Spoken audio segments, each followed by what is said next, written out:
கர்த்தருடைய பரிசுத்த நாமத்துக்கு மகிமை உண்டாவதாக. இன்டர்னல் ஒன்ஸ் மினிஸ்ட்ரிஸ் வழியாய் கர்த்தருடைய வார்த்தை உங்களோடு கூட பகிர்ந்து கொள்வதில் நாங்கள் மிகவும் சந்தோஷப்படுகிறோம். பரிசுத்த ஆவியானவர் ஊழியங்கள் வழியாய் உங்களை வாழ்த்துகிறோம், உங்களை வரவேற்கிறோம். ஓய்வு நாள் குறித்ததான சத்தியம் அது மாத்திரமல்ல, எருசலேமினுடைய வாசல்கள் உங்களுக்கு மிகவும் பிரயோஜனமாக இருந்திருக்கும் என்று நான் விசுவாசிக்கிறேன். ஹல்லேலூயா. அதில் உங்களுக்கு நிச்சயமாய் பிரயோஜனமாக இருந்திருக்கும். கர்த்தர் உங்களை ஆசீர்வதிப்பாராக. இந்த நாள் ஓய்வு நாள். இன்றைக்கு அந்த ஓய்வு நாளிலே ஒவ்வொரு மனுஷனும் கட்டளைக்கு கீழ்ப்படிந்து ஆக வேண்டும், கீழ்ப்படிந்தே ஆக வேண்டும். இதை கேட்டுக்கொண்டிருக்கிற அருமையான சகோதரனே சகோதரியே, உங்களுடைய குடும்பமாய் சேர்ந்து பிள்ளைகளோடு கூட சேர்ந்து இந்த நாளிலே கர்த்தருடைய பாதத்தின் முன்பாக விழுந்து ஆணி பாய்ந்து அவருடைய பாதத்தை முத்தமிட்டு பணிந்து கொள்ளுங்கள். ஆமென். பணிந்து குனிந்து தொழுது கொள்ளும் பொழுது நம்முடைய தாழ்மை மாத்திரமல்ல, தேவனுக்கு கீழ்ப்படிந்தவர்கள் என்கிறதான ஆமென், அவர் கட்டளைக்கு கீழ்ப்படுகிறவர்கள் என்ற முத்திரையை பெற்றுக் கொள்கிறீர்கள். ஹல்லேலூயா.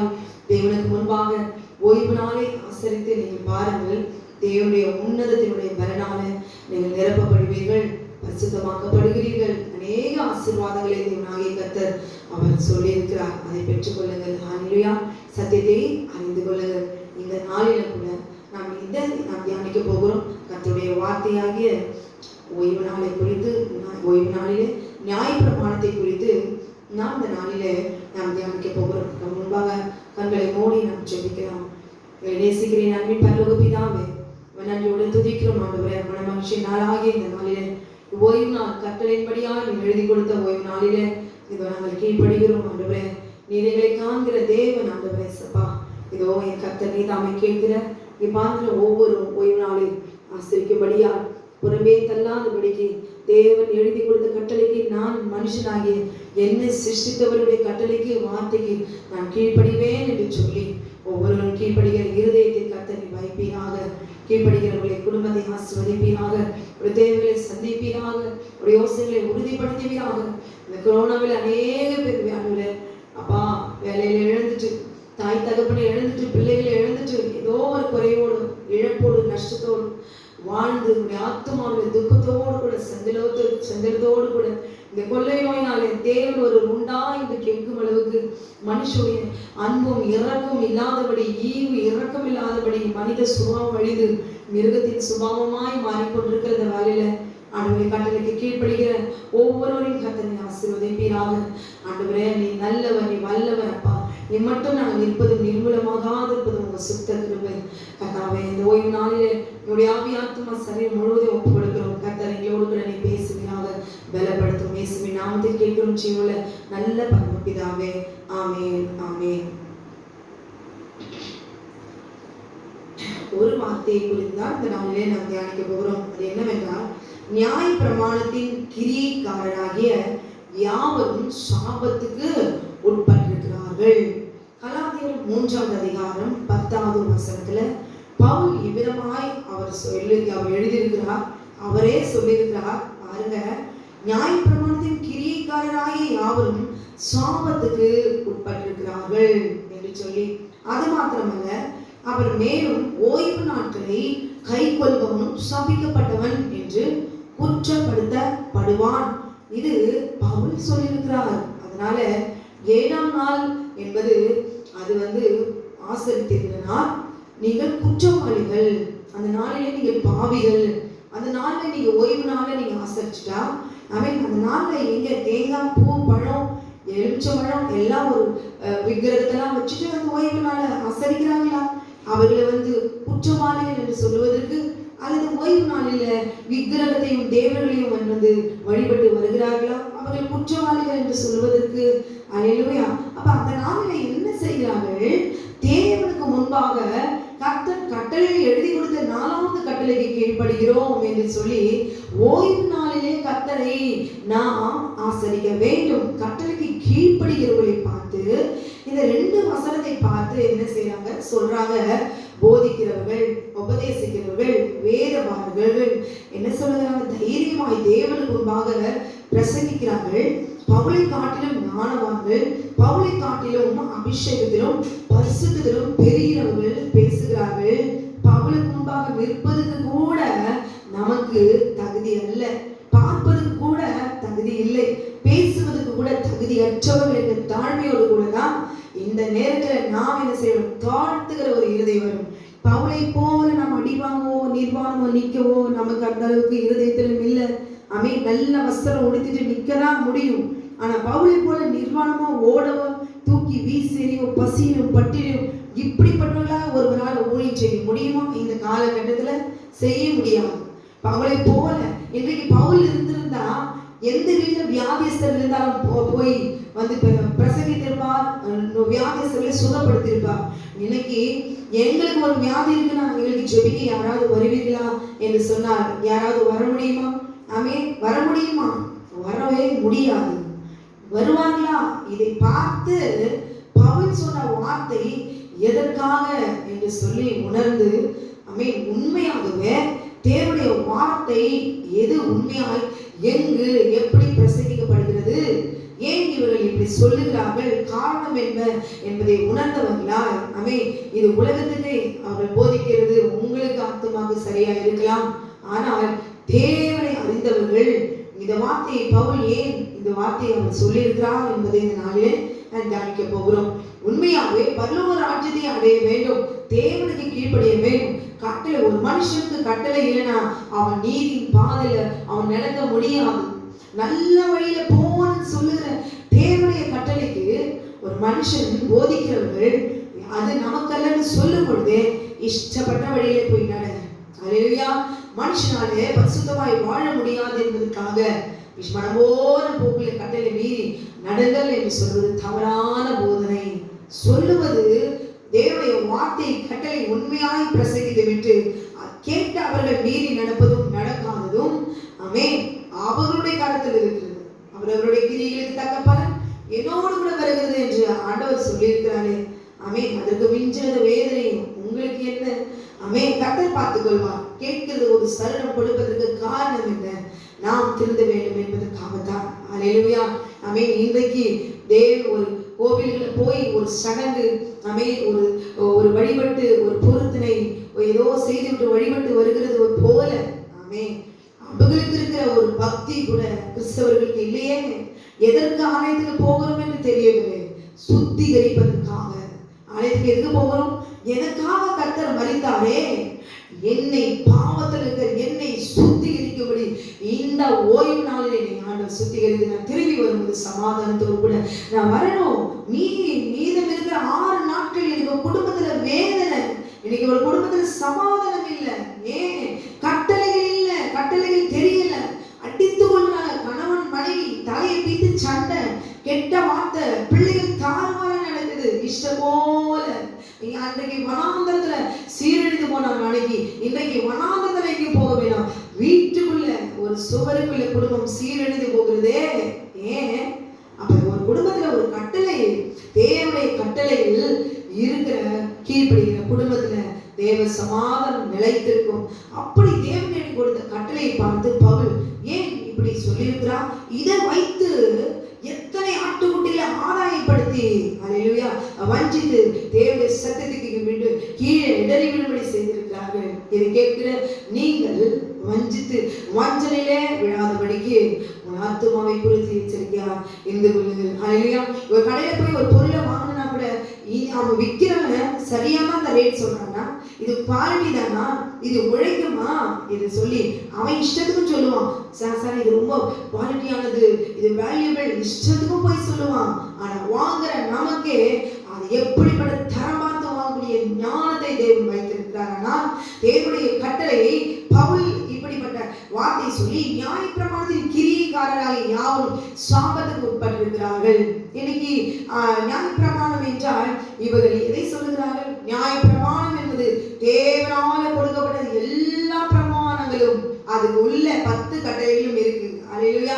தேவையற்ற கட்டளையை தேவன் அழித்து விட்டார். இதெல்லாம் பிரித்து பிள்ளைகளுக்கு சொன்னாதானே தெரியும். பிள்ளைகளுக்கு வந்து வழிபட்டு அப்படியே தலை வணங்கி ஒரு 2 மணி நேரம் இருந்துட்டு போயிட்டு அவங்களுக்கு போதும். ஆண்டவரை தொழுது கொண்டேன் ஓய்வு நாளிலே, அது ஓய்வு நாள் சனிக்கிழமையிலே ஞாயிற்றுக்கிழமையிலே, அதிலையும் போய் துரோகம். அல்லேலூயா. இந்த வசனத்தையும் சொல்லிக் கொடுப்பதில்லை. நியாயப்பிரமாணம் முழுவதும் அது இஸ்ரவேலுக்கு, நமக்கு இல்லை. அதுக்குள்ள 10 கட்டளை இருக்கு, எல்லாம் சேர்ந்ததுதான். என்ன சொல்லுவாங்க? எல்லாம் எனக்கு 5 பிள்ளைகள் உண்டு, எல்லா பிள்ளைகள் தான். கர்த்தர் எனக்கு பிள்ளைகளை கொடுத்திருக்கிறார். அப்ப அப்ப எந்த பிள்ளை நல்ல பிள்ளை? அப்ப அந்த 10 கட்டளை தான் ஒரு மனுஷனுக்கு அவன் கடைபிடிக்க வேண்டும் என்று ஆண்டவர் பிரித்து பார்த்து தேவனாகிய கர்த்தர் பிள்ளைகளுக்கு கொடுத்தான். அல்லேலூயா. அப்படியே அங்கே கட்டளை மீறி வழி தவறி வந்தவங்க பாருங்க, அங்க வர வழியிலே அவங்க எப்படி போனாங்க, சோரம் போனதுனால தேவனுடைய உக்கிர கோபத்துக்கு ஆளானார்கள். அப்படியானால் தேவனுடைய கட்டளை மீறி நடங்கள் என்று பவுல் சொல்லுகிறாரா? ஏன் இப்படி சொல்வதனால லாபம் என்ன? இப்படி போதிப்பதனால லாபம் என்ன? ஆதாயம் என்ன? ஒரு ஆத்மா தேவனுக்குள்ளாக வராதபடிக்கு தவறி போகும்படி மீறும்படி தன் இஷ்டத்துக்கு விடப்பட்ட பிள்ளையாய் மாறும்படி போதிப்பதனாலே வஞ்சிப்பதனாலே லாபம் என்ன? அல்லேலூயா. பவுல் அப்படி செய்வாரா? பவுல் ஏற்கனவே தேவனுக்கு விரோதமாக நடக்கல. அல்லேலூயா. அவரை போய் குற்றச்சாட்டி அவர் இப்படி ஒரு நியாயப்பிரமாணத்தின் கிரியைக்காரராகிய யாவரும் சாபத்துக்கு உட்பட்டிருக்கிறார். நீங்களும் நான் சாபத்தில் விடக்கூடாது என்பதற்காக தான் நியாயப்பிரமாணம் கொடுக்கப்பட்டது, கட்டளை கொடுக்கப்பட்டது. எந்த பிள்ளை கட்டளை கீழ்ப்படியிலோ அவர்கள் சாபத்துக்கு விழுவார்கள். இது சத்தியத்தை சொல்லி கொடுத்தாதானே நியாயப்பிரமாணத்தின் கிரியைக்காரர் யாவரும் சாபத்துக்கு உட்பட்டிருக்கிறார்கள் என்று சொல்லும்போது அர்த்தம் தெரியும். அல்லேலூயா. ஓய்வு நாட்களை கை கொள்பவனும் சமைக்கப்பட்டவன் குற்றப்படுத்தப்படுவான் என்று பவுல் சொன்னாராம். அல்லேலூயா. இது அப்பட்டமான பொய், சத்தியம். இது துரோகம். நீதியின் வழியில நடக்காத ஒரு உபதேசத்தை ஏற்றுக்கொள்ளாதீர்கள். எதற்காக, எந்த சந்தர்ப்பத்துல, ஏன் பவுல் இப்படி சொன்னார் என்று சிந்தித்து பார்க்க வேண்டும். ஆண்டவருடைய வாக்குத்தத்தங்களை எடுத்துக்கொண்டு, அது இஸ்ரவேல் ஜனங்களுக்கு ஆண்டவர் கொடுத்த வாக்குத்தத்தம் தானே, அந்த வாக்குத்தத்தங்களை எல்லாம் எடுத்து ஜனவரி 1ஆம் தேதி ஏன் அப்படி பறக்க விடுகிறீர்கள் ஆத்துமாக்களுக்கு? அது இஸ்ரவேலுக்கு தானே கொடுக்கப்பட்ட வாக்குத்தத்தம். உங்களுக்கு என்று ஞாயிற்றுக்கிழமை ஓய்வு நாள் என்று சொல்லி பொய்ய ஆராதிக்கிறவர்களுக்கு ஏன் ஏசாயாவில் இருக்கிற வாக்குத்தத்தை எடுத்து நீங்கள் போதிக்கிறீர்களே? அப்ப பவுல் சொன்னது, பவுல் அவர் பொய் இப்படி சொல்லியிருக்கிறார் என்றுதான். அப்ப நீங்க விதைக்கிறவர்கள் நீ பொய் துரோகம் தானே. அல்லேலூயா. ஏசாயாவில் சொல்லப்பட்ட வாக்குத்தத்தங்கள் எல்லாம் இஸ்ரவேல் ஜனங்களுக்கு. அந்த வாக்குத்தத்தங்கள் எல்லாம் அள்ளி அள்ளி கொண்டு வந்து ஆட்டுக்குட்டிய ரத்தம் சிந்தின பிறகு ஜனவரி 1 மாதம், அது வருஷத்தின் 1ஆம் மாதம். அதுலயும் போய் ஜனவரி 1ஆம் மாதம் அது வருஷத்துக்கு 1ஆம் மாதம் இல்ல வேதத்தின்படி. அப்ப அந்த மாதத்துல உட்காந்து ஏசாயாவில் இருக்கிற வாக்குத்தத்தம் அள்ளி அள்ளி, மகளே பயப்படாதே, நீ திகையாதே, நான் வந்தேன், நான் உன்னை இந்த வருஷத்தின் 1ஆம் நாளிலே பலப்படுத்தி உனக்கு சகாயம் பண்ணுவேன், என் நீதியின் வலது கருத்தை நான் உன்னை தாங்குவேன். அந்த ஆத்மாவும் அப்படியே பாஸ்டர் சொல்லிட்டு சந்தோஷமா தலைவலங்கி அதை நம்பி வீட்டுக்குள்ள போய் சேரும். எங்க சொன்னாரே ஒண்ணுமே காணும். நீதியின் கரத்தினாலே நான் உன்னை தாங்குவேன். நீதியின் கரம் என்ன? நீதி என்றால் என்ன? தேவனுடைய கட்டளைகள். தேவனுடைய கட்டளையின்படி என் கரத்தினாலே எழுதி கொடுக்கப்பட்ட அந்த கட்டளைக்கு கீழ்ப்படி மகளே, நீ பயப்படாதே, நான் உன்னை தாங்குவேன் என்று அர்த்தத்தோடு சொல்ல தேவன் கொடுத்த வாக்குத்தத்தத்தை எடுத்து இயேசு கிறிஸ்து ரத்தம் சிந்தின பிறகு அந்த வாக்குத்தத்தம் அள்ளி ஜனவரி மாசம் சொல்றது. அப்போ நீங்க எல்லாம் போய் துரோகிகள் தானே. இத்தனை வாக்குத்தத்தம் கர்த்தர் எழுதி கொடுத்தா அங்கிருந்து எடுத்துக்கிறது. எனக்கு தேவையானதெல்லாம் வாக்குத்தத்தம் அப்படியே வசனம் வார்த்தை இதெல்லாம் எடுத்து அர்த்தமில்லாத இடத்துல கொண்டு வந்து இதெல்லாம் அப்படியே ஃபில் பண்ணிக்கிறது.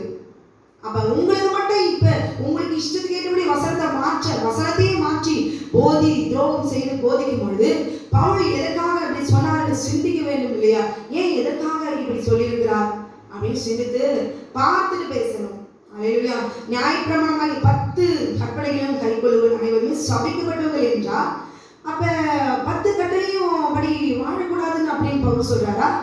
அப்ப இது முரண்பாடா இல்லைங்களா? முற்றிலும் முரண்பாடு. அப்படி என்றால் 10 கட்டளை நியாயப்பிரமாணத்தின்படி நடக்க கூடாது என்று பவுல் போதிக்கிறார். இவர்கள் சொல்லிக் கொடுக்கிறது அர்த்தம் என்ன? இதுதான். அப்படியா? 10 கட்டளை என்ன சொல்லப்பட்டிருக்குது? ஒன்றான மெய் தேவனை தொழுது கொள்கிறவன் சபிக்கப்பட்டவன். அப்படின்னு சொல்லியிருக்கிறார் பவுல். ஒன்றான மெய் தேவனை தொழுது கொள்கிறவன் சபிக்கப்பட்டவன்.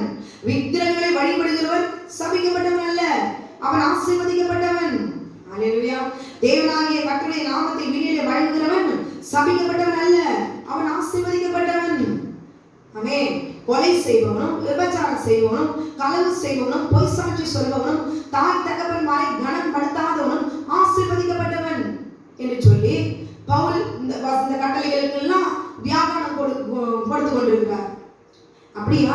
10 கட்டளைப்படி நடக்காதீர்கள். நீங்க எல்லாரும் ஆசீர்வதிக்கப்பட்டவர்கள். இதை சொல்றதுக்கா பவுல் அங்க சொல்றாரு?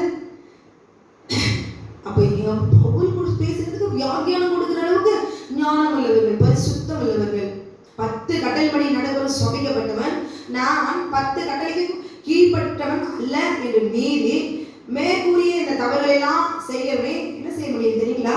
இந்த 10 கட்டளையும் மீறி நடக்கும் பொழுது முதல் 4 கட்டளையை மீறி நடந்தா இந்த உலகத்துல இல்ல எல்லா தேசத்திலும் கவர்மெண்ட்ல எல்லாம் என்ன சொல்லுது தெரியுங்களா?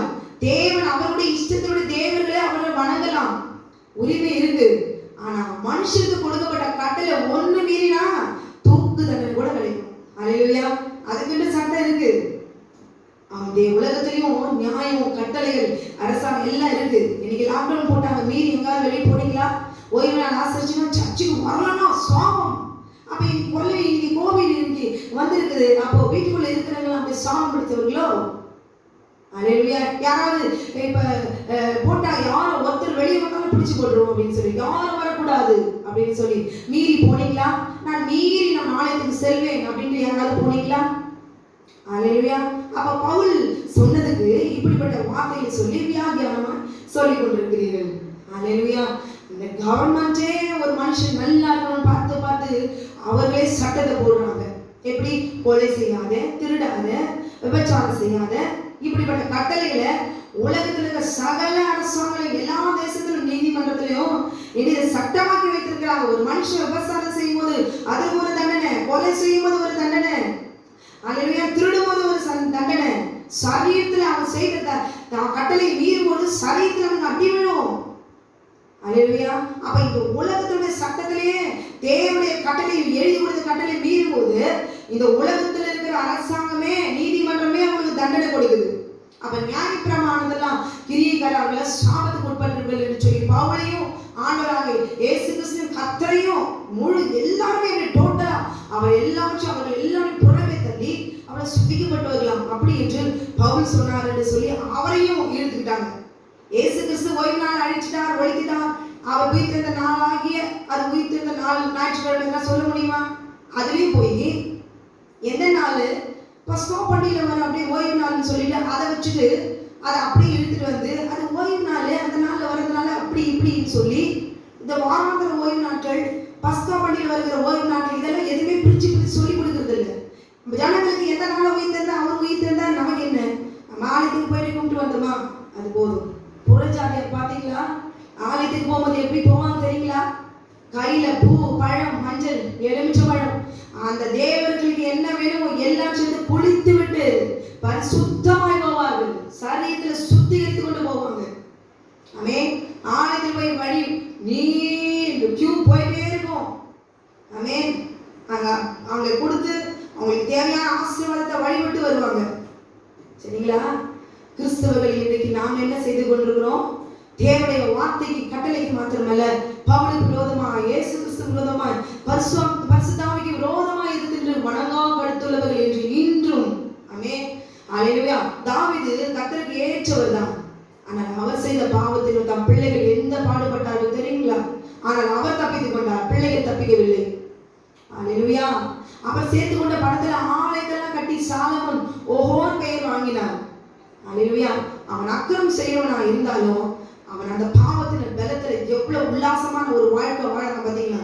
தாவீது பார்த்து பார்த்து சேர்த்து வைத்ததெல்லாம் அனுபவித்து ராஜ வாழ்க்கை சாலமோனுக்கு. துன்மார்களும் வாழறான். அல்லேலூயா. எல்லா பாவத்துக்குரியவர்களும் இந்த பூமியில் அருவருப்பானவர்கள், பரிசுத்தமானவர்கள் எல்லாருமே வாழறாங்க. ஆனா எல்லாருக்கும் ஒரு நாள் நியாயத்திற்கு உண்டு என்பதை மறந்து ஆமென் தெரிந்திருந்தோம்.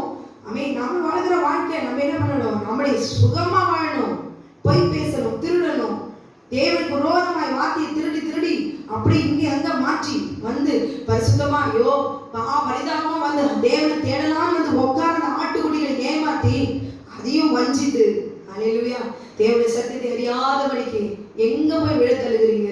ஆமென். அல்லேலூயா. இப்படி போதிக்கிறவங்க எல்லாம் கள்ள போதகர்கள் என்பதை உணர்ந்து கொள்ள வேண்டும். லோரி இப்படி தேவனுடைய கட்டளையெல்லாம் ஒழித்தான்னு சொல்லும் போதே அது கள்ள போதகம், நியாயப்பிரமாணத்தை மீறி. அல்லேலூயா. பார்க்கலாம், நியாயப்பிரமாணத்தை மீறி மீறி போதிட்டே போயிட்டு இருந்தா அவன் பாருங்களேன் 6 கட்டளை மீறும் போது கவர்மெண்டே என்ன செய்யுது? தண்டனை கொடுக்குது நீதிமன்றம்.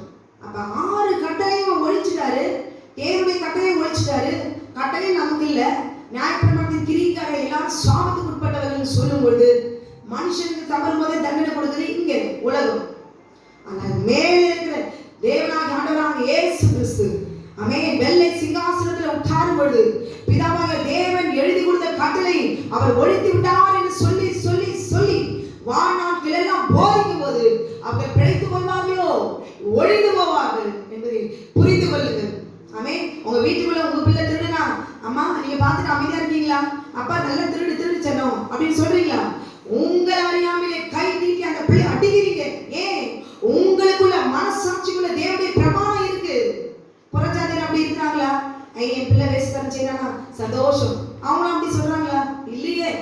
அவர்களும் அந்த பிள்ளை சுத்தமா இருக்கணும், நல்லவளா வாழணும், நீதிமானா இருக்கணும், மற்றவர்களை வேதனைப்படுத்த கூடாது, ஆமென், துக்கப்படுத்த கூடாது, ஒரே மனைவியா இருக்கணும், அசுத்தமான வாழ்க்கை வாழக்கூடாது, நல்லவனா இருக்கணும் சொல்லி புறஜாதியர் ஆமென் அவர்களும் நல்ல சிந்தையோடு கூட தான் இருக்கிறார்கள். ஆனால் கிறிஸ்தவர்கள் ஆமென் சபையில போதிக்கிற சத்தியம் போய் தேவனுடைய கட்டளை ஒழித்துட்டான்னு சொல்லுது போய். அப்படியானால் தேவனுடைய கட்டளை மீறி இவங்களோட வாழ்க்கையை சந்தோஷமா என்ஜாய் பண்ணுங்க. விபச்சாரம் செய்யுங்க, கொலை செய்யுங்க, திருடுங்க, பிறருடைய மனைவி இச்சிங்க, ஆமென், களவு செய்யுங்க, மற்றவர்களை பார்த்து பொறாமப்படுங்க, தேவனுடைய கட்டளைக்கு விரோதமாக பேசுங்க. ஓய்வு நாள் கட்டளை நமக்கு இல்ல. எந்த கட்டளை தான் நீங்க கீழ்ப்படுவீங்க? இஷ்டமோல விடப்பட்ட பிள்ளை தன் தாய்க்கு லட்சியம் உண்டு பண்ணுகிறார். அல்லேலூயா. இஷ்டமோல போதிக்கிற கட்டளை இல்லை என்று போதிக்கிற போதகர்கள் ஊழியக்காரர்கள் ஆண்டவராகிய இயேசு கிறிஸ்து அல்லேலூயா தன் தாயை போல உன்னை நான் தேற்றுவேன் சொன்னாரு. அந்த தாய்க்கு விரோதமாக தூஷித்து பேசிக் கொண்டிருக்கிற சத்தியம் நிச்சயமாகவே நியாயத்தின் நாளிலே, நியாயத்தீர்ப்பு நாளிலே ஒழிந்து போவார்கள். வானமும் பூமியும் ஒழிந்துவோம், என் வார்த்தைகள் ஒழிந்து போவதில்லை என்று கர்த்தர் சொல்லியிருக்கிறார். வார்த்தைகள் தேவனுடைய கட்டளைகள் அது ஒழிந்து போகாது. தேவனுடைய கட்டளைக்கு விரோதமாய் பேசும் பொழுது அல்லேலூயா ஒழிந்து போவதில் வரும், பாதாளத்துக்கு போய்விடும் ஆத்துமா. அல்லேலூயா. அப்ப அப்படி உலகத்திலேயே அப்படி ஒரு நீதி இருக்குமானால் பவுல் ஏன் இப்படி எழுதினார் என்பது சிந்தித்து கொஞ்சம் யோசிக்கணும். அம்மா ஏதோ திட்டாங்கன்னா எதுக்கு திட்டுறாங்க, ஏன் திட்டினாங்க, அந்த பிள்ளை உட்காந்து கொஞ்சம் யோசிச்சுன்னா அதுக்கு மேல ஒரு மனஸ்தாபம் கசப்பு இருக்காது. அது சிந்திக்கவே வருதில்லை. ஏடிச்சுட்டாங்க, என்ன அடிச்சுட்டீங்களே, நான் உங்களை என்ன பண்றேன் பாரு அப்படி கசப்பு வந்துட்டுனா தேவனுடைய கட்டளைக்குள்ள இருக்கவே முடியாது. சமாதானத்தோட குடும்பத்துல சண்டைனா சண்டை வந்துருச்சா அந்த சண்டை எடுத்துட்டு 10 வருஷத்துக்கு அப்படியே நீட்டு இருக்க கூடாது. சமாதானத்தை நிலையான சிந்திக்கணும். ஏன் குடும்பத்துல சண்டை வந்தது, இதுக்கு என்ன காரணம், நான் தான் தப்பு செஞ்சேன், ஒருவருக்கு ஒருவர் ஏற்றத்தாழ்வுகள் இல்லாம பார்த்து சொல்லி ஒருவருக்கு சமாதானத்தை அந்த உள்ள வர வச்சுட்டீங்கன்னா அந்த கிரியை முழுவதுமா வெளியே போயிடும். இதை புரிஞ்சுட்டு ஏன் பவுல் இந்த மாதிரி பேசிருக்காரு சிந்தித்து ஜனங்களை கூட அவங்க புரிந்து அவங்க சிந்தித்துக்க விடுறது இல்லை. பாருங்க பவுல் இப்படி சொல்லியிருக்கிறாரு பாருங்க அப்படின்னு சொல்லிட்டு என்ன சொல்லியிருக்க 1 கொரிந்தியர் 9வது அதிகாரம் 19 22வது வசனம். நான் ஒருவருக்கும் அடிமைப்படாதவனாய் இருந்தோம். பவுல் யாருக்குமே அடிமைப்படவில்லை. சரிங்களா? நான் அதிக ஜனங்களை ஆதாயப்படுத்திக் கொள்ளும்படிக்கு அதுக்கு தானே பறந்துருக்கிறோம். தேவனுடைய வார்த்தை. இப்ப ஒரு தாய் பாருங்க வீட்டுல தன்னை அழித்து கூட பிள்ளைங்க சாப்பிடணும். அவருடைய சுபாவம் அப்படி இயற்கையா ரத்தத்துல ஒரு எண்ணம் பாருங்க அப்படிதான் இருக்கும். அதுபோலதான் போதிக்கிற பிரசங்கிக்கிற சுவிசேஷனாய் ஏற்படுத்தப்பட்ட பவுல் என்ன சொல்றாரு, அவருக்கு எண்ணமெல்லாம் என்னவா இருக்கும், நான் அதிக ஜனங்களை ஆதாயப்படுத்திக் கொள்ளும்படிக்கு என்னை தானே எல்லாருக்கும் அடிமையாக்கினேன். யூதரை ஆதாயப்படுத்திக் கொள்ளும்படிக்கு யூதருக்கு யூதரை போலவும். யூதரை ஆதாயப்படுத்தி கொள்ளனா அவங்க என்ன செய்வாங்க, நியாயப்பிரமாணத்துக்கு உட்பட்டவங்க. சரிங்களா? அப்ப ஆண்டவராகிய இயேசு கிறிஸ்து இல்ல, நியாயப்பிரமாணம் கொடுக்கப்பட்டு அவங்க கீழ்பட்டு இருக்கிறாங்க. அவங்க கிட்ட போயிட்டு நியாயப்பிரமாணம் அழிச்சிட்டான்னு சொன்னா கோபம் வரும் இல்லையா? வரும் இல்ல? என்ன நோக்கம், நியாயப்பிரமாணத்துக்கு கீழ்படுத்து பட்டிருக்கவங்கள நீங்க அவங்க ஆதாயப்படுத்திக் கொள்ளும்படிக்கு நியாயப்பிரமாணத்தை விசுவாசிக்கிறாங்க, அவங்க கீழ்ப்படிந்திருக்கிறாங்க, அதை நிறைவேற்றும்படி வந்த ஆண்டவராகிய இயேசு கிறிஸ்துவை ஏற்று கொள்ள வேண்டும். அப்ப இதுவரைக்கும் 90% அவங்க எல்லாவற்றையும் கர்த்தர் கொடுத்த கட்டளைப்படி அவங்க கீழ்ப்படிந்திருக்காங்க யூதன். அப்ப அவங்களை தள்ளிவிட முடியுமோ, அதெல்லாம் வேஸ்ட்னு சொல்ல முடியுமோ? இல்லையே. தேவன் கொடுத்த நல்ல கட்டளை இதோ நீங்க இது வரைக்கும் கீழ்ப்படிந்திருக்கீங்க, அதெல்லாம் இப்ப கிடையாதுன்னு சொன்னா கோபம் வரும் இல்லைங்களா? அல்லேலூயா. அது மாத்திரமல்ல, நியாயப்பிரமாணத்துக்கு கீழ்ப்படிந்து கீழ்ப்பட்டவர்களை ஆதாயப்படுத்திக் கொள்ளும்படிக்கு நியாயப்பிரமாணத்துக்கு கீழ்ப்பட்டவனை போலுமானேன். அல்லேலூயா. அந்த நியாயப்பிரமாணத்தை நிறைவேற்றும்படிக்கு தான் தேவனாகிய கர்த்தர் தன்னை அர்ப்பணித்தார். சரீரத்திலே தன் இருதயத்தில் நியாயப்பிரமாணத்துக்கு கீழ்ப்படிந்தவர் தன் சரீரத்திலே எல்லாவற்றும் தேவையற்ற பலிகளை காணிகளை ஒழிக்கும்படி இனி என்னை விசுவாசிகள் மாத்திரமே. இப்ப விசுவாசிகள் எப்படி விசுவாசிக்கிறீங்க? ஆண்டவராக இயேசு கிறிஸ்துவை நான் விசுவாசிக்கிறேன்னு சொல்லும் போது எப்படி விசுவாசிக்கிறீங்க? வீட்டுல ஒரு தரித்திரம் வரும்பொழுது நீங்க தேவனை விசுவாசிக்கிறீங்களா? இல்ல, நியாயப்பிரமாணத்தை மீறுவீங்க. என் ஆண்டவரை நான் விசுவாசிக்கிறேன், கர்த்தர் என்னை கைவிட மாட்டார் சொல்ல முடியுதா? எங்க இவ்வளவு நாளா கொடுத்தா, தசமாவும் கொடுத்த, காணிக்கை கொடுத்த, இப்ப பாரு சொல்றீங்களா? அப்ப எங்க விசுவாசம் போச்சு? அப்ப அதுக்கு முன்பாக நீங்க ஆண்டவராக இயேசு கிறிஸ்துவை நீங்க ஏற்றுக்கொண்டிருக்கீங்க, விசுவாசிச்சிருக்கீங்க. அப்படிப்பட்ட உங்களை ஆதாயப்படுத்திக் கொள்ளும்படிக்கு. ஆமென். அந்த அர்த்தத்துல தான் இங்க அவர் சொல்றாரு, நியாயப்பிரமாணத்துக்கு கீழ்ப்பட்டவனை போலுமானே. நான் நியாயப்பிரமாணத்துக்கு கீழ்ப்பட்டவன். ஆமென். இப்ப யூதரை பார்க்கும்போது ஆமா நானும் நியாயப்பிரமாணத்துக்கு கீழ்ப்பட்டவன் சொல்லி கர்த்தருடைய வார்த்தையை சொல்லி சொல்லி ஆண்டவராக இயேசு கிறிஸ்து ரத்தத்தை சிந்திருக்கிறார் சொல்லி அந்த ஆத்துமாவை ஆண்டவர் மேல தேவன் மேல நம்பிக்கை விசுவாசம் வைக்கும்படி கொண்டு போகிறான். ஒரு மயிரிழையில அந்த ஆத்துமாவை தப்புவித்து தெளிந்து ஞானத்தோடு கூட ஏற்றுக்கொள்ளும்படி இருதயம் தேவன் மேல செலுத்தும்படி பேசின அந்த வார்த்தை எடுத்துக்கொண்டு அந்த ஆத்துமாவை இடறி விடக்கூடாது. ஒரு வசனம் கர்த்தருடைய ராஜ்யத்துக்குள்ள போகக்கூடிய ஆத்துமாவை ஆதாயப்படுத்தணும். இப்படி நியாயப்பிரமாணத்தெல்லாம் கிரியெல்லாம் செய்கிறவங்க சபிக்கப்பட்டணும்னு சொன்னா அந்த ஆத்துமா ஐயோ தேவனுடைய கட்டளைலாம் நமக்கு வேணாம், அதெல்லாம் பழைய அப்படியே மூடிடும் அப்படின்னு சொல்றதுனால லாபம் என்ன? அந்த ஆத்துமா சத்தியத்தை அறியாதபடிக்கு கண்களை மூடி போடுகிறீர்கள். அல்லேலூயா. ஆமென். 21வது வசனம், நியாயப்பிரமாணம் இல்லாதவரை ஆதாயப்படுத்திக் கொள்ளும்படிக்கு அவர்களுக்கு நியாயப்பிரமாணம் இல்லாதவனை போலுமானே. அல்லேலூயா. க்ளோரி. அப்படி இருந்தும் நான் தேவனுக்கு முன்பாக நியாயப்பிரமாணம் இல்லாதவனா இராமல் கிறிஸ்துவின் பிரமாணத்துக்குள்ளவனா இருக்கிறேன். ரெண்டுமே ஒன்றுதான். க்ளோரி. நிறைவேற்றும்படி வந்த ஆண்டவராக இயேசு கிறிஸ்துவை விசுவாசிக்கும் பொழுது எப்படி விசுவாசிக்க முடியும்? நியாயப்பிரமாணத்தின் மூலமாய் தான் தேவனாகிய கர்த்தரை ஆட்டுக்குட்டியானவரை விசுவாசிக்க முடியும். அல்லேலூயா. அப்ப நியாயப்பிரமாணத்தை இல்லாம இருக்கவங்கள ஆதாயப்படுத்திக் கொள்ளும்படி ஆண்டவராக இயேசு கிறிஸ்து தன் ரத்தத்தை சிந்தி பிறகு அவர் உயிர்த்தெழுந்த பிறகு நியாயப்பிரமாணத்தை நிறைவேற்றின தேவன், நியாயப்பிரமாணத்தை நிறைவேற்றின ஆட்டுக்குட்டியானவரை ஆண்டவராக இயேசு கிறிஸ்துவை நோக்கி பார்க்கும் பொழுது முன்பாக கொடுக்கப்பட்ட அந்த கட்டளையின்படி தேவனாகிய சரீரத்தில் ரத்தம் சிந்தி அவர் வெற்றி சிறந்தார். அல்லேலூயா. அப்ப அந்த நியாயப்பிரமாணத்துல ஆட்டுக்குட்டிய பலி செலுத்தி தன்னை சுத்திகரித்து பாவ நிவர்த்தி செய்து கொள்வார்கள். இப்போது உண்மையாகவே ஆட்டுக்குட்டி மரித்து ரத்தம் சிந்தின பிறகு நியாயப்பிரமாணத்தை அதன் மீது நம்பிக்கை வைத்திருப்போமானால் அவர் பாவத்தை செய்கிறவர்கள். அல்லேலூயா. ஆட்டுக்குட்டி செலுத்தி பலி செலுத்தி தன்னை பாவ நிவர்த்தி செய்து கொள்வதற்காக கொடுக்கப்பட்ட நல்ல பிரமாணத்தை இப்படி சொல்லி ஆத்துமாய் விடக்கூடாது. ஆண்டவராக இயேசு கிறிஸ்து நமக்காக ஒரே வழியாய் ஆட்டுக்குட்டியாய் ரத்தம் சிந்தி இருக்கிறார். அல்லேலூயா. அந்த வித்தியாசத்தை புரிந்து கொள்ளுங்க. இன்றைக்கு உண்மையாகவே அன்னைக்கு ஒரு ஆட்டுக்குட்டியை பிடிச்சிட்டு வந்து ஆசாரியன்ட்ட வருவானே ஜனங்களுக்கு தெரிஞ்சிடும், என்ன பலி செலுத்த வராங்க அப்ப இவன் ஏதோ பாவம் செஞ்சிருக்கான். அல்லேலூயா. கட்டளைக்கு மீறி நியாயப்பிரமாணத்துக்கு மீறி இவன் பாவம் செஞ்சிருக்கிறான் எல்லாருக்கும் தெரிஞ்சிடும். இல்லையே அவள் ஒரு பாவ நிவர்த்தி உண்டாகும்படி சுத்திகரிப்பு உண்டாகும்படி கர்த்தர் ஏற்படுத்தின பிரமாணம் அது.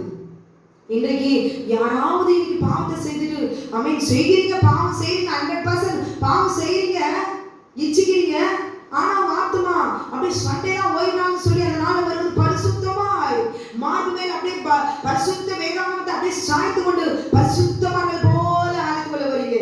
உண்மையா ஆத்துமா சொல்லுமா, நான் பாவியானவரே, ஆலயத்துக்குள்ள வந்து அப்படியே ஒரு மூலையில ஓஹோ அப்படியே தேம்பி அழுறீங்க. எதுக்கு அதுக்கு தானே விட முடியல. நான் பலவீனமானவன், நான் மாம்சமானவன், உடைய கிருபை எனக்கு போதும், உடைய கிருபை என்னை தாங்கட்டும். அப்படியே ஒத்துக்கொள்வார்கள் அப்படியே ஆண்கள்.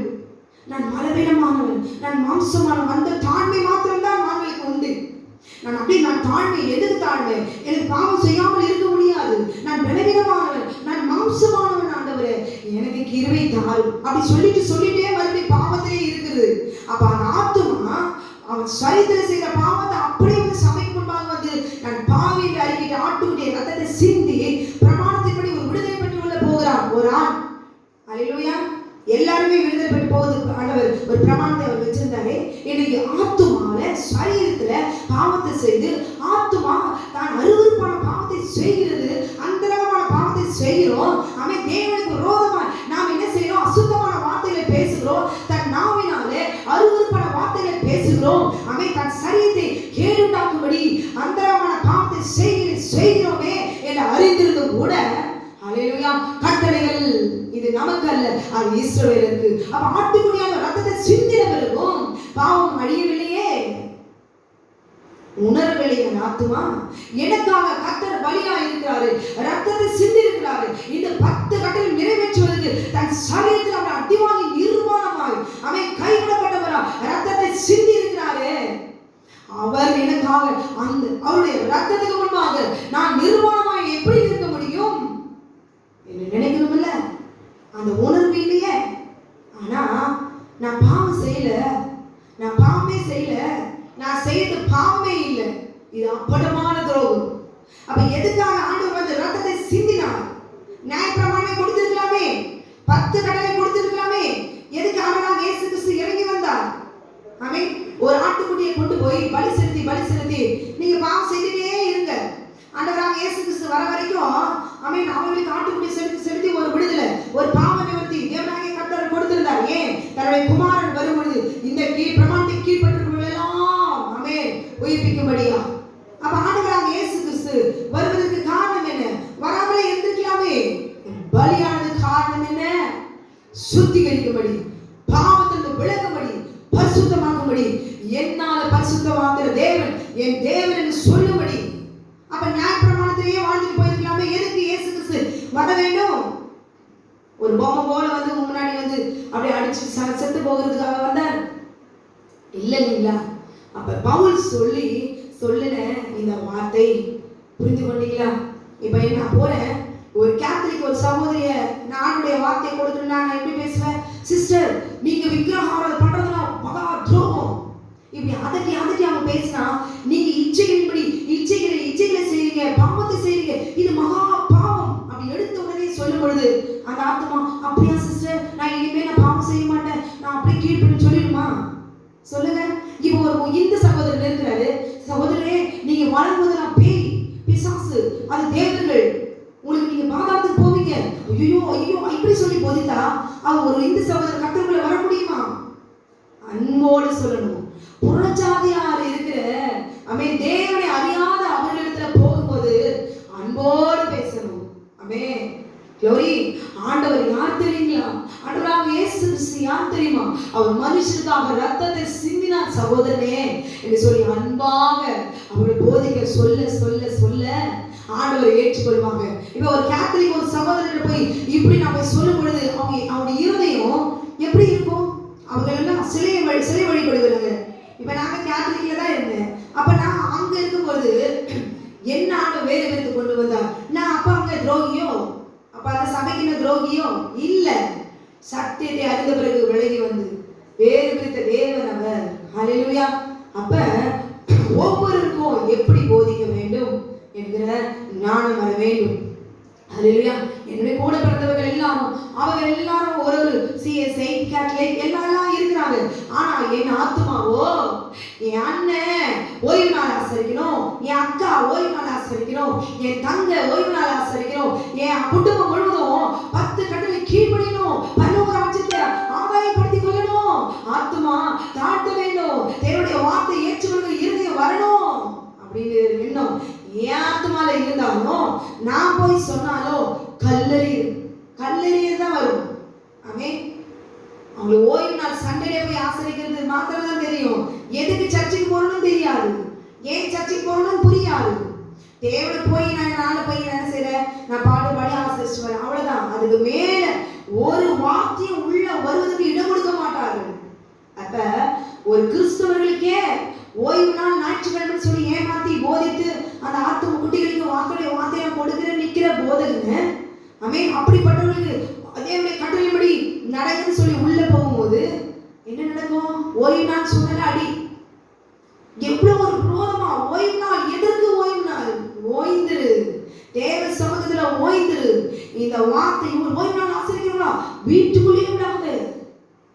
இப்படிப்பட்ட ஒரு துர்காரியெல்லாம் சொல்லி தேவனுடைய கட்டளைப்படி கீழ்ப்படுகிறவர்களை வீட்டுக்குள்ள கூட உள்ள விடாம அவர்களுக்கு விரோதமாய் பேசி அந்த சத்தியத்தையே அடைத்து போட்டு தேவனுடைய ராஜ்யத்துக்குள்ள அட்டுப்படி உள்ள விடாதபடி தடுத்திருக்கிற சக்திகளுக்கு முன்பாக உண்மையாக பிரமாணத்தை எழுதின கர்த்தர் அநேகரை எழுப்பி அநேகரை ஆதாயப்படுத்திக் கொள்ளபடி பவுலை போல தேவனுடைய ராஜ்யத்துக்குள்ள உள்ளே பிரவேசிப்பதற்கு எல்லா ஜனமே ஆதாயப்படுத்திக் கொள்ளும்படிக்கு நான் எல்லாருக்கும் நான் அடிமையானேன் என்று சொல்லுகிறார். அல்லேலூயா, ஆமென். ஒரு ஆவிக்குரிய அபிஷேகம் நிறைந்த வரங்களை பெற்ற ஒரு மனிதனிடம் போய் நான் எப்படி பேச முடியும்? ஆவிக்குரிய வார்த்தையை பேச முடியும். ஆமென், ஆமென். தேவனுடைய சத்தியத்தை அறிந்த ஒரு மனிதனோடு பேசும்போது எப்படி பேச முடியும்? சகோதரனே, இந்த வார்த்தை இப்படி சொல்லியிருக்கு தெரியுங்களா? அப்படி பேச முடியாது. இப்படி ஓய்வு நாட்களை அழித்து கொள்கிறார்கள், தேவ ராஜ்யத்தை அழிக்கிறார்கள். யோவான் ஸ்நானனை போல அக்கினிமயமான வார்த்தைகளை தேவனுடைய வார்த்தையை அங்கு பேசி பேசி பேசி தேவனுடைய வார்த்தைகளை பக்தி வைராக்கியத்தோடு பேசுவார்கள். ஒரு மனுஷனை எப்படி பேசணும் அப்படிங்கிறத ஒரு முறை இருக்கு. ஆனா பவுல் ஆத்துமாவாதத்தோடு கூட அவர் பார்க்கிறார். இந்த ஆத்துமா எப்படி ரட்சிக்கலாம்? இந்த ஆத்துமாவோட பேசும்போது இவன் எதுல கட்டப்பட்டிருக்கிறாங்க? அல்லேலூயா. நியாயப்பிரமாணத்திலையா? நியாயப்பிரமாணம் இல்லாமையா? விருத்த சேதனத்திலையா? விருத்த சேதனம் இல்லாதலையா? பார்த்து பார்த்து இதுதான் ஞானம், தேவனை அறிகிற அறிவு. எடுத்தடுப்புல போயிட்டு பரிசுத்தமாங்க அப்படின்னு சொல்லிட்டு ஓடியே போயிடுவாங்க. அல்லேலூயா. அந்த ஞானம் இருந்ததுனாலதான் பவுல் சொல்கிறாரு, கலாத்து சபையாரை ஆதாயப்படுத்த பவுல் கையாண்ட தந்திரம். இன்னைக்கு தந்திரத்தினால மந்திரத்தினால எவ்வளவோ ஆதாயப்படுத்துறாங்க, வசியப்படுத்துறாங்க.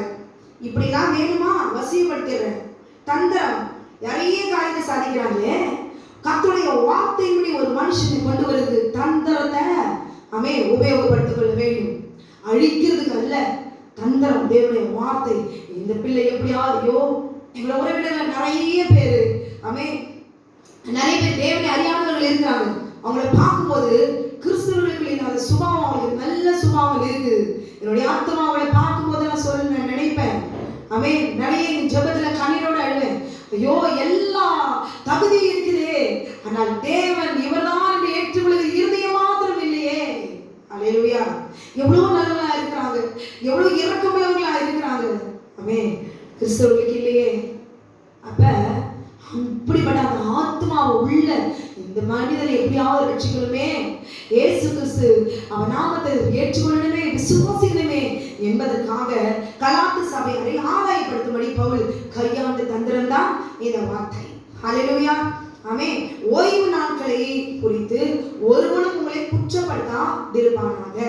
எதுக்கு இதற்காக பவுல் பாருங்க, ஓய்வு நாட்களை நீங்க ஆசரிச்சீங்கன்னா, ஓய்வு நாட்களை நீங்க கடைபிடிச்சீங்கன்னா நீங்க குற்றவாளிகள். அதனால தேவன் அவர் பவுல் சொல்லியிருக்கிறாரு. ஆண்டவரும் பாருங்க இந்த வசனத்திலாம் சொல்லியிருக்குது, ஓய்வு நாள் மாத்திரம் ஆசரிக்காதீங்க. ஓய்வு நாளை ஆசரிச்சீங்கன்னா நீங்க தேவனுக்கு முன்பாக குற்றவாளிகள் என்று சொல்லி இந்த வார்த்தையை சொல்லி தேவனுடைய கட்டளைக்கு விரோதமாய் போதிக்கிற வார்த்தை. இதற்கு என்ன சொல்லப்பட்டிருக்கு சொல்லியிருக்கிறார் பவுல். கொலோசியர் 2 அதிகாரம் 16-17. ஆகையால் போஜனத்தையும் பானத்தையும் குறித்தாவது, பண்டிகை நாளையும் மாத பிறப்பையும் ஓய்வு நாட்களையும் குறித்தாவது ஒருவனும் உங்களை குற்றப்படுத்தாதிருப்பானாக. அவைகள் வருங்காரியங்களுக்கு நேரா இருக்கிறது. அவைகளின் பொருள் கிறிஸ்துவை பற்றினது. இது முழுவதும் ஆண்டவராகிய இயேசு கிறிஸ்துவை பற்றி சொல்லப்பட்ட வார்த்தைகள்.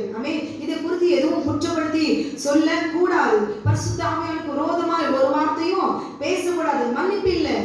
அப்ப இது சொல்லப்பட்ட அத்தனை கருத்துக்கும் விரோதமாய் நடக்கும் பொழுது நீங்கள் குற்றவாளிகள் என்ற அர்த்தத்தோடு பவுல் சொன்ன அந்த வார்த்தைய ஓய்வு நாட்களை கை கொள்ளாத பேரில் தான் குற்றம் சொல்லணும்.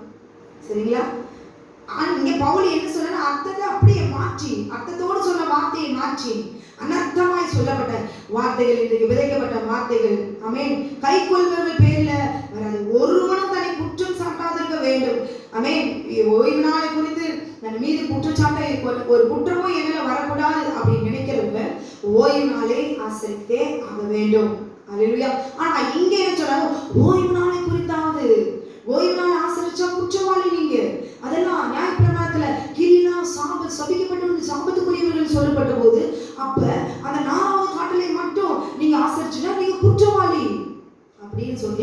இந்த வசனத்தை எடுத்து அவங்க போதிக்கிறார்கள்.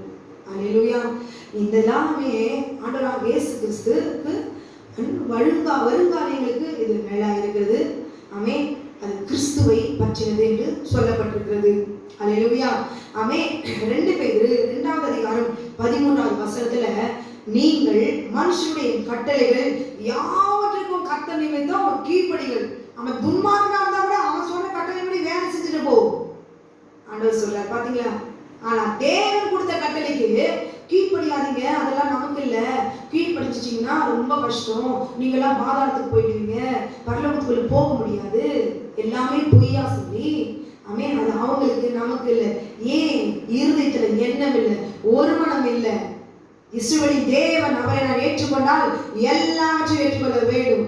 ஆமென். ஒரு மனைவி பார்த்து இவள் போட்டோல பார்த்து தெரிந்து கொள்ளுகிறார்கள், திருமணத்துக்கு பிறகு அறிந்து கொள்ளுகிறார்கள் இயேசுவை அந்த தேசத்து தேவன். இந்துக்கள் சொல்லுவாங்க அது வெள்ளக்கார கடவுளை, அதெல்லாம் ஏற்றுக்கொள்ள கூடாது அப்படின்னு சொல்லி. ஆமென். அப்ப ஏற்றுக்கொண்டா அறிந்து கொள்ள வேண்டும். தெரிந்துக்கோ, ஆபித்னா என்னன்னு தெரிஞ்சுக்கோ. ஆபித் 14ஆம் தேதி சாயங்காலத்தில் அவர் அடிக்கப்பட்டார் என்று அறிந்து கொள்ளாதே, பாதாளத்துக்கு போய்விடுவார். ஆனா ஆபித் மாதத்துல அவர் ஆசீர்வதிக்கப்பட்ட மாதம். இயேசு கிறிஸ்து மரித்தார் இல்ல, அப்ப மரித்ததுனால நமக்கு ஒரு நித்திய ஜீவன் கிடைக்குது இல்ல, அதெல்லாம் நம்ம அதுக்குள்ள அப்படியே போயிடலாம், நைஸா போயிடலாம். எப்படி போயிடலாம்? ஆட்டுக்குடி பலி செலுத்தும் போது அதை அடித்து எப்படின்னா அதை வந்து பஸ்காவை ஆசரிக்கணும்னு சொல்ல முறை இருக்கு. அந்த முறையின்படி ஆசரித்தாதான் உள்ள போக முடியும். பரிசுத்தமானவர்கள், இச்சையிலிருந்து பூரணமாக்கப்பட்டவர்கள், இச்சையிலிருந்து சாகும் போது பாவத்தை செய்யறது சர்டிபிகேட் தேவனுக்குள்ளாக வரணும். சரீரத்தின்படி இவன் பாவம் செய்யவில்லை, இவன் ஓய்ந்திருந்தான், பூரணமானவனாய் மரித்திருக்கிறான். ஆமென். அதுக்குதான் ஓய்வு நாள்ல ஆண்டவர் ஓய்ந்திருக்க சொல்றாரு, அதுக்குதான் கட்டளைகளை கொடுத்திருக்கிறார். ஆனா ஓய்வு நாள்ல நீங்க ஆசரிச்சுனா நீங்க குற்றவாளிகள். அப்படியே குற்றத்தையே செஞ்சுட்டு அப்படியே தேவனுக்கு முன்பாக போய் அப்படியே நின்று கொள்ளுங்கள், ஒன்றும் பிரச்சனை இல்லை. கீழ்ப்படியாதவர்களுக்கு எதிர்த்து பவுலை குறித்துலாம் பேசணும். தேவனுக்கு முன்பாக பவுல் அவர் கீழ்ப்படிந்தவர். அல்லேலூயா. ஆமென். அது மாத்திரமல்ல, யோவான்ல நீங்க பார்க்கும் பொழுது 2வது அதிகாரம் 4வது வசனம், பிதாவினால் நாம் பெற்ற கற்பனையின்படியே உம்முடைய பிள்ளைகளில் சில சத்தியத்திலே நடக்கிறதை நான் கண்டு மிகவும் சந்தோஷப்பட்டேன்.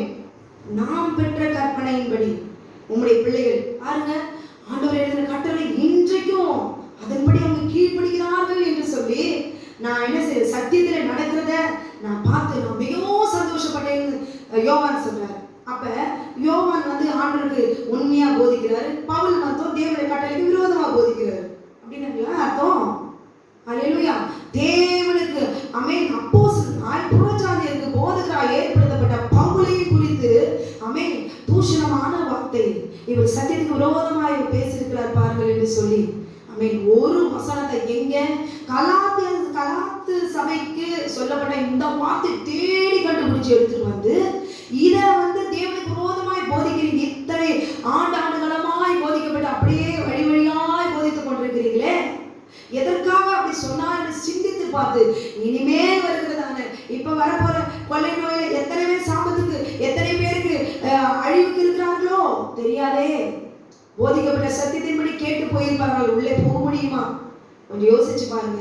ஏதோ சொல்லிட்டு அந்த ஆத்மா ஆமென் வெளியேறப்பட்டது, ஆத்மாவை ஆதாயப்படுத்திக் கொள்ள வேண்டும். என் ஜனம் ஆமென் அறிவில்லாமல் சங்காரமாகிறது. இந்த தேவன் சொல்றதுக்கு காரணம் என்ன? அல்லேலூயா.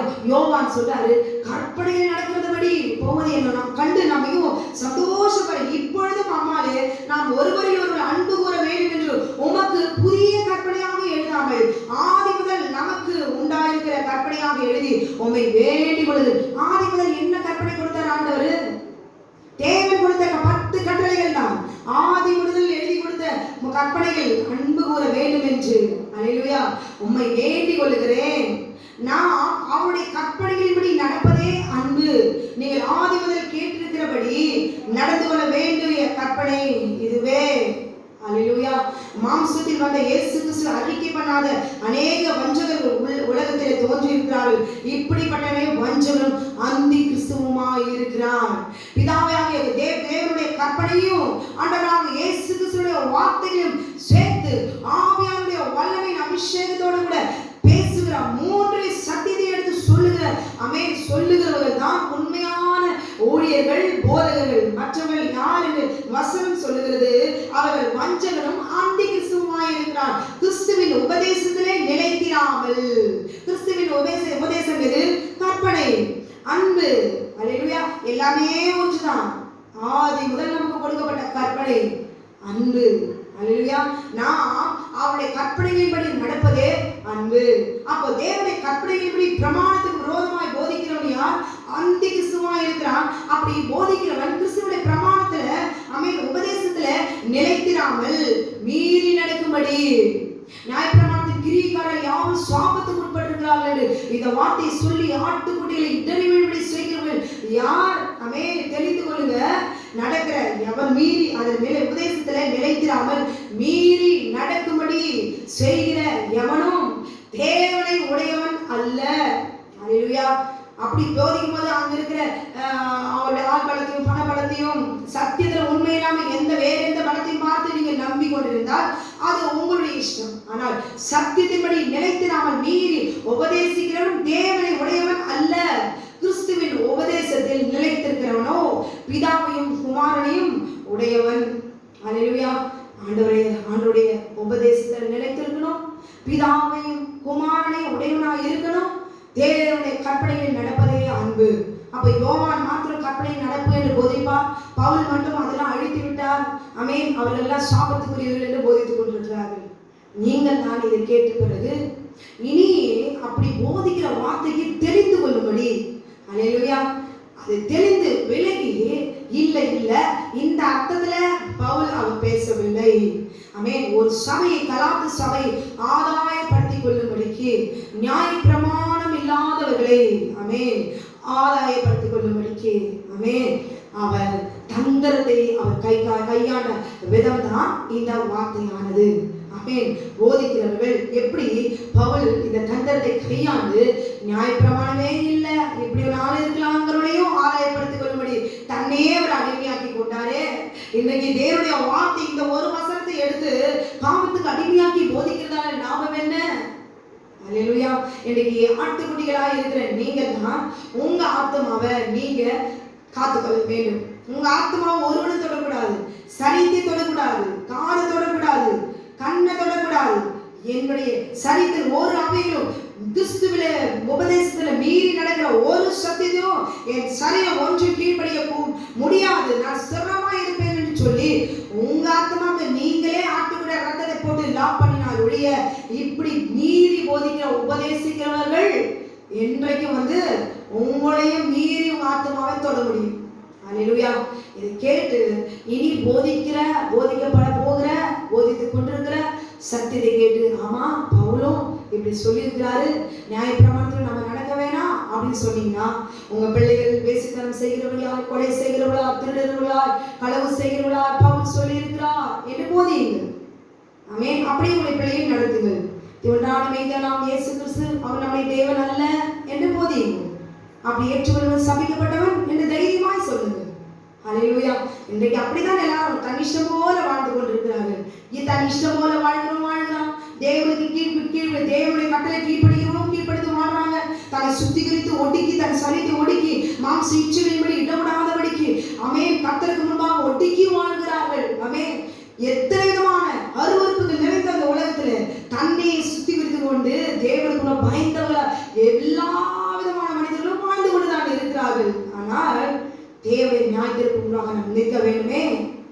எல்லாரும் பாருங்க, துன்மார்க்கனோட சந்தோஷமா உல்லாசமா வாழலாம். ஆனா பரிசுத்தவான் தன்னை ஒடுக்கி வாழலாம். வித்தியாசம் உண்டு. தேவனுடைய சத்தியத்துக்கு கீழ்ப்படிந்து அவருக்கு பயந்து உங்களை ஒடுக்கி பரிசுத்தத்துக்கு ஒப்பு கொடுத்து தேவனுடைய கட்டளைக்கு மற்றவருடைய உபதேசம் இனி நான் கேட்பதில்லை. தேவன் கொடுத்த கட்டளைப்படி நான் நடப்பேன். என் பிள்ளைகளை தேவனுடைய கட்டளைப்படி நடக்க வைப்பேன். அதுதான் தேவனுடைய கற்பனைகளில் நடப்பதே அன்பு. அந்த கற்பனை தான் அன்பு. அன்பு உங்களுக்காக ரத்தம் சிந்தினாரே, அந்த ரத்தத்துல இருக்கிற அந்த அன்பு விசுவாசிங்க. கர்த்தர் உங்களை ஆசீர்வதிப்பாராக. ஆமென், ஆமென். க்ளோரி.